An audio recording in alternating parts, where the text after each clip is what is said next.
Hello दोस्तों, आज के इस वीडियो में हम लोग अर्धसूत्री विभाजन, समसूत्री विभाजन, अर्धसूत्री विभाजन, कोशिका विभाजन के बारे में पढ़ेंगे और ये सब हम लोग पहले एमसीक्यू के साथ और उसके साथ थ्योरी को कवर करते चलेंगे। ठीक है दोस्तों, तो हम लोग पहले एमसीक्यू पढ़ेंगे, उसके बाद थ्योरी को भी पढ़ते चलेंगे। ठीक है दोस्तों,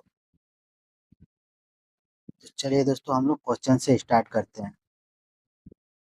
तो हम लोग का क्वेश्चन है पहला, सूत्री विभाजन के चरण का नाम बताएं जिसके दौरान विभाजित सेल के गुणसूत्र मध्य रेखा पर स्थित होते हैं। तो हम लोग को सूत्री विभाजन के चरण का नाम बताना है जिसके दौरान विभाजित सेल के गुणसूत्र मध्य रेखा पर स्थित होते हैं।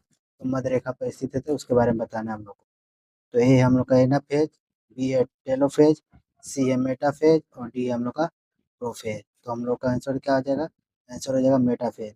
मेटाफेज, एनाफेज और टेलोफेज और प्रोफेज के बारे में जानते हैं। ठीक है दोस्तों, तो हम लोग का होता है, हम लोग को समसूत्री विभाजन का जो होता है हम लोग का 5 स्टेज होता है। ठीक है दोस्तों, समसूत्री विभाजन का हम लोग का 5 स्टेज होता है।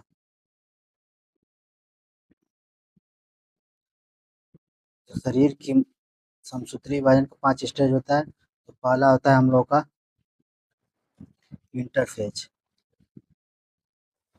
इंटरफेज, दूसरा होता है हम लोग का प्रोफेज, तीसरा होता है हम लोग का मेटाफेज, चौथा होता है हम लोग का एनाफेज और पांचवा होता है हम लोग का टेलोफेज। टेलोफेज, तो ये हम लोग का क्या है? ये समसूत्री विभाजन का हम लोग का 5 चरण होता है। ठीक है दोस्तों, और समसूत्री विभाजन में हम लोग का क्या होता है? तो मरम्मत और शरीर और घाव भरता है। ठीक है दोस्तों, तो शरीर की क्या होती है? शरीर की मरम्मत मरम्मत और घाव भरता है। ठीक है दोस्तों, तो समसूत्री विभाजन में शरीर की मरम्मत और घाव भरता है और हम लोग का समसूत्री विभाजन के 5 चरण होते हैं। तो इंटरफेज, प्रोफेज, मेटाफेज, एनाफेज और टेलोफेज। तो हम लोग का मेटाफेज आंसर था। ठीक है दोस्तों, मध्य में था। ठीक है दोस्तों, ये हम लोग का इंटरफेज हम लोग का फर्स्ट स्टेज होता है। प्रोफेज दूसरा स्टेज होता है और ये हम लोग क्या होता है? सबसे बड़ा होता है। ठीक है दोस्तों, और यहाँ से स्टार्ट होता है शुरू। हम लोग का मेटाफेज ये बीच वाला है। ठीक है दोस्तों, और एनाफेज हम लोग का चौथा स्टेज है और टेलोफेज हम लोग का अंतिम चरण है। ठीक है दोस्तों, इसको ध्यान रखिएगा। अब हम लोग का अगला क्वेश्चन है, शुक्राणु एवं अंडाणु। तो शुक्राणु और अंडाणु का निर्माण होता है, तो ये हम लोग का माइटोसिस द्वारा, दूसरा है हम लोग का मियोसिस द्वारा, सी हम लोग का एमायोसिस द्वारा और डी है सभी द्वारा। तो हम लोग का आंसर क्या है हम लोग का? तो शुक्राणु और अंडाणु का निर्माण क्या होता है? मियोसिस द्वारा। ठीक है दोस्तों, अब इसके बारे में मियोसिस, मायोसिस और एमाइटोसिस के बारे में देख लेते हैं। ठीक है दोस्तों, पहले हम लोग देखते हैं एमाइटोसिस। एमाइटोटिस, AMITOSIS, एमाइटोसिस यानी कि असूत्री विभाजन। असूत्री विभाजन,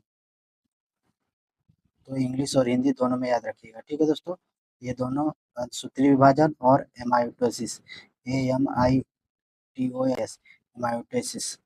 तो इसमें क्या होता है हम लोग का? सबसे आसानी से कोशिका विभाजन होता है। तो हम लोग का सबसे आसानी से इसमें विभाजन होता है, सबसे आसानी से विभाजन होता है इसमें। ठीक है दोस्तों, अब हम लोग का ये क्या होता है? एक कोशिकीय होता है।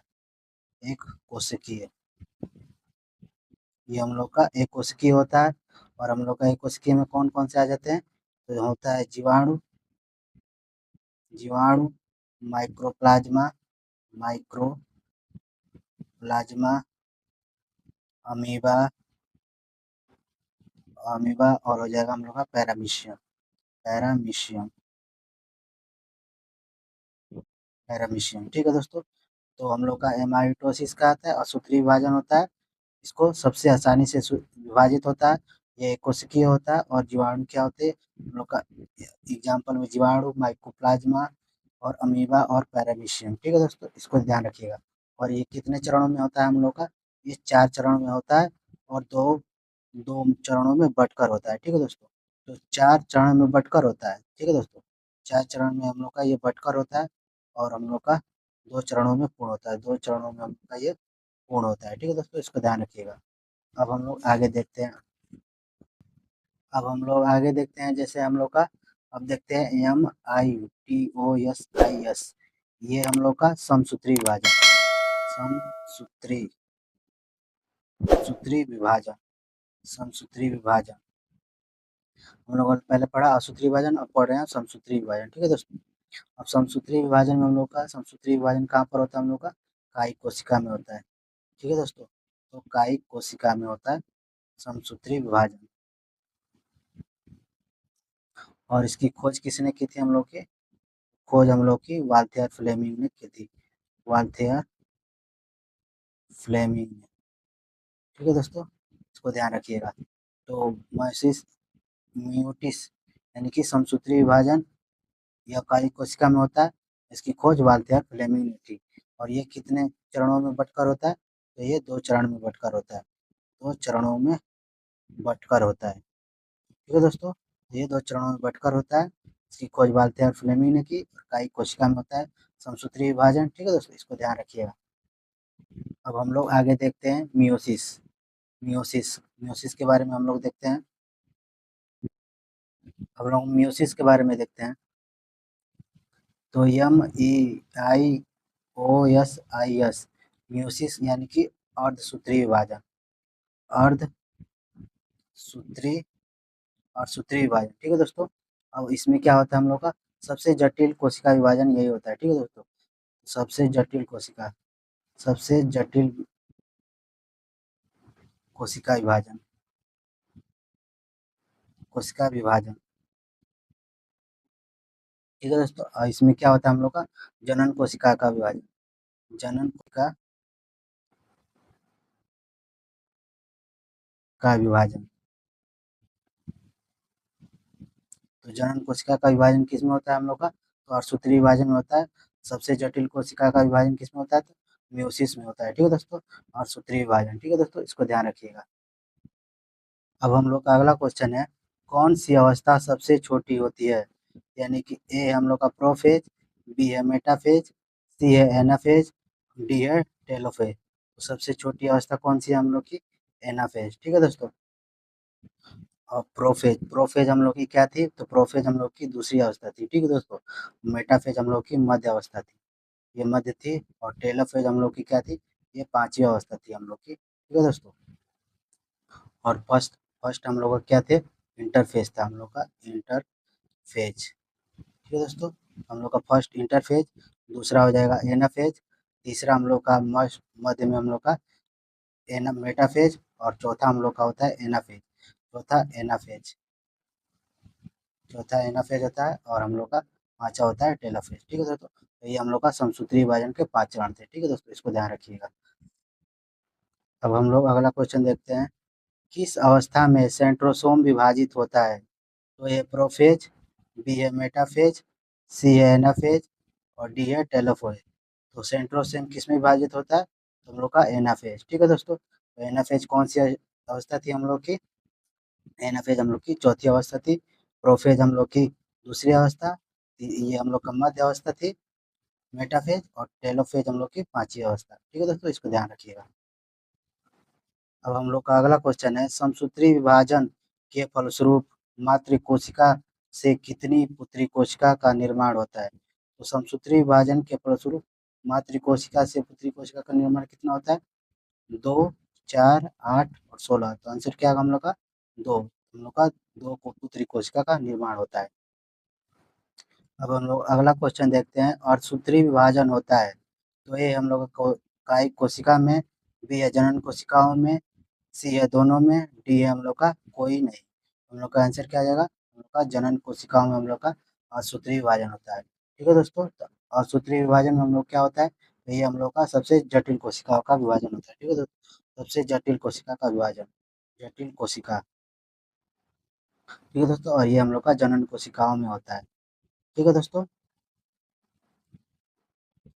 और कायिक कोशिकाओं की किसमें होती है हम लोग की? कायिक कोशिका हम लोग का समसूत्री विभाजन में होता है।